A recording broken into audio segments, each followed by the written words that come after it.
बिस्मिल्लाहिर्रहमानिर्रहीम। अस्सलाम वालेकुम। अपने नए व्लॉग में आपको खुशामदीद कहता हूँ। बात करेंगे मुस्कान ज़्यादती केस, जो कि पीर वधाई मदरसा ज़्यादती केस के हवाले से भी जाना जाता है।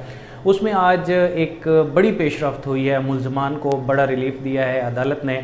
मुफ्ती शाहनवाज़, जो कि मरकज़ी मुल्ज़िम नामज़द थे इस मुकदमे में, उनकी ज़मानत मंजूर की गई है 1 लाख रुपए के मचलकों के एवज़। वैसे देखा जाए तो आज का दिन ज़मानतों के हवाले से बड़ा पुररौनक है।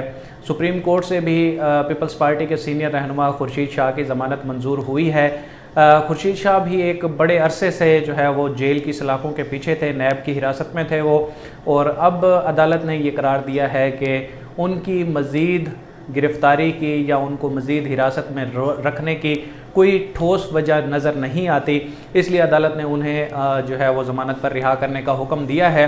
लेकिन हम आपको डिटेल बताएंगे पीर वधाई मदरसा केस की कि उनके जो मुल्ज़िम हैं मुफ्ती शाहनवाज़, उनकी ज़मानत किन ग्राउंड्स पर अदालत ने मंजूर की है। बड़ा एक डिटेल जजमेंट दिया है अदालत ने। तहरीरी फ़ैसला पढ़ने के बाद ये वीडियो मैं रिकॉर्ड कर रहा हूँ, क्योंकि पहले जब इस फ़ैसले की अनाउंसमेंट हुई तो उस वक्त वो शॉर्ट आर्डर था, जस्ट उसमें इतना ही कहा गया कि पिटीशन अप्रूव्ड हो गई। वक़ूए के फैक्ट्स के बारे में बयान किया गया है। बताया गया है कि FIR के मुताबिक वक़ूआ 15 अगस्त को हुआ और ये FIR 17 अगस्त को दर्ज की गई है।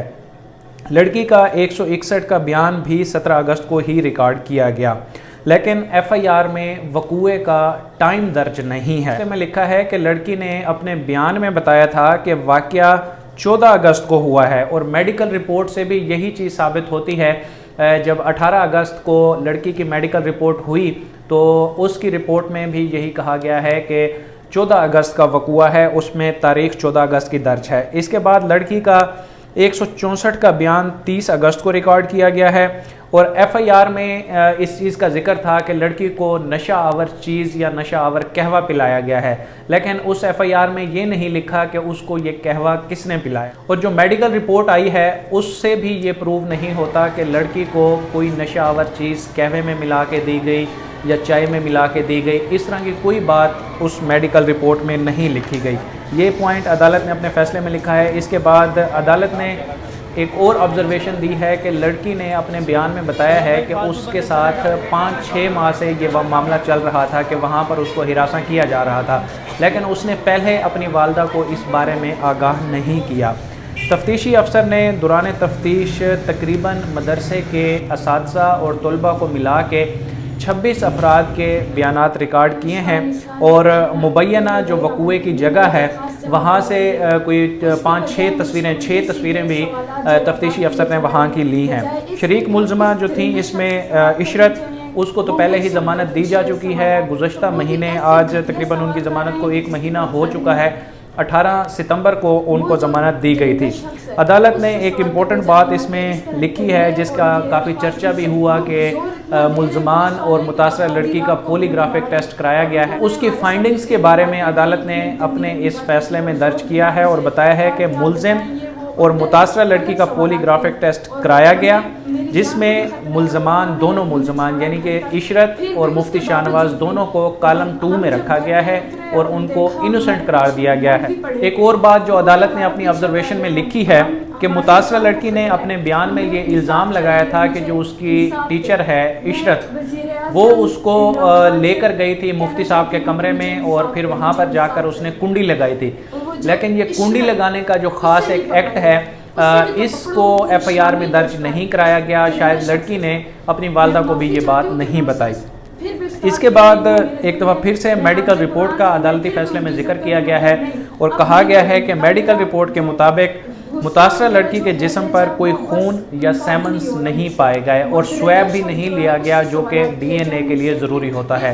DNA का बड़ा एक चर्चा चला था कि ये भी कहा गया कि मुफ्ती को लाहौर ले जाया गया, लेकिन वहाँ पर उनका DNA नहीं हो सका। उसकी बुनियादी रीज़न ये थी कि वक़ूए के बाद काफ़ी टाइम गुजरने के बाद जब सारा कुछ वाश हो चुका था तो उस वक्त इसका पहला मेडिकल भी तब ही हुआ था, तो इसलिए जो डॉक्टर हैं वो इसके स्वैब्स भी नहीं ले सके थे, ना ही उसकी बॉडी पर कोई खून का निशान था, न सेमन के निशान थे। तो इस तरह का जो मटेरियल DNA के लिए ज़रूरी होता है वो डॉक्टरों की जानिब से कलेक्ट नहीं किया गया था। और यही वजह है कि फिर DNA भी नहीं हो सका। अब जबकि मुफ्ती साहब को ज़मानत मिल चुकी है, ये फ़ैसला आ चुका है, लेकिन इस फैसले में दो बातें ऐसी हैं जो मुफ्ती साहब के लिए इन फ्यूचर मुश्किल का बायस बन सकती हैं, या अब जो एक बज़ाहिर फ़ैसले के या इस केस के डायनामिक्स नज़र आ रहे हैं शायद वो बाद में जाके चेंज हो जाएं और फिर ये वाली जो लाइंस हैं ये उस वक्त फिर हमें याद आएंगी जो अदालत ने अभी से इस फैसले में लिख दी है। अदालत ने लिखा है कि इस हकीकत से इनकार नहीं किया जा सकता कि सिर्फ मुतासरा फरीक का बयान किसी मुल्जिम को मासूम या गुनहगार ठहराने के लिए काफ़ी होता है, लेकिन अभी वो स्टेज नहीं आई क्योंकि अभी इस मुकदमे का ट्रायल नहीं शुरू हुआ। और अदालत ने भी अपने इस फैसले में यही लिखा है कि क्योंकि अभी इसका ट्रायल स्टार्ट नहीं हुआ, ये स्टेज तब आएगी जब ट्रायल होगा। और इसके बाद फिर अदालत ने अपने कंक्लूडिंग रिमार्क्स लिखे हैं और कहा है कि इस वकूए के बाद जब FIR दर्ज हुई तो मुल्जिम तब से लेके अब तक सलाखों के पीछे है। वैसे देखा जाए तो 2 महीने हो गए हैं मुफ्ती साहब बिहाइंड द बार हैं। तो अदालत ने कहा कि उनका मज़ीद सलाखों के पीछे रहना प्रोसिक्यूशन के लिए कोई यूज़फुल पर्पस उनका फुलफ़िल नहीं करता, इसलिए अदालत जो दस्तयाब शवाहिद हैं उनकी बुनियाद पर इस ज़मानत की दरख्वास्त को अप्रूव कर रही है और 1 लाख रुपए के मचलकों के इवज़ ये ज़मानत मंजूर की जाती है। एक और आखिरी पॉइंट जो अदालत ने बड़ा अहम नोट किया है कि इस केस में अभी मज़ीद इंक्वायरी और प्रोब की ज़रूरत है, यानी कि अभी इसमें तहकीकात की ज़रूरत है। हो सकता है कि आगे आने वाले फैक्ट्स जो हैं वो इस केस के डायनामिक्स को चेंज कर दें। अब फिर मेरी बात हुई है जो मुस्कान की वालदा के वकील हैं, मुस्कान के वकील हैं अतीकुर रहमान, उनसे मैंने पूछा है कि अब फ्यूचर आपका क्या प्लान है, क्या आप इस फैसले को चैलेंज करेंगे। तो उन्होंने कहा है कि अभी तक मुझे इस फैसले की कॉपी जो है वो नहीं मिली, जो अटेस्टेड कॉपी होती है कोर्ट की। जैसे ही वो मिलेगी फिर हम उसको पढ़ेंगे, फिर मैं अपने क्लाइंट से डिस्कस करूंगा। अगर वो कहेंगे तो फिर हम इस फैसले को चैलेंज करेंगे, क्योंकि बतौर वकील तो वो कर नहीं सकते, उनको किसी ने हायर किया हुआ है। तो वो अगर लड़की की वालदा कहेगी तो वो फर्दर उसको प्रोसिक्यूट करेंगे और मुतल्लिका अदालत में इस ज़मानत के फ़ैसले को चैलेंज किया जाएगा। इंशाल्लाह इस केस में मज़ीद भी जो डिटेल्स होंगी वो भी आप तक पहुँचाते रहेंगे। अब तक के लिए इतना ही। Thank you so much.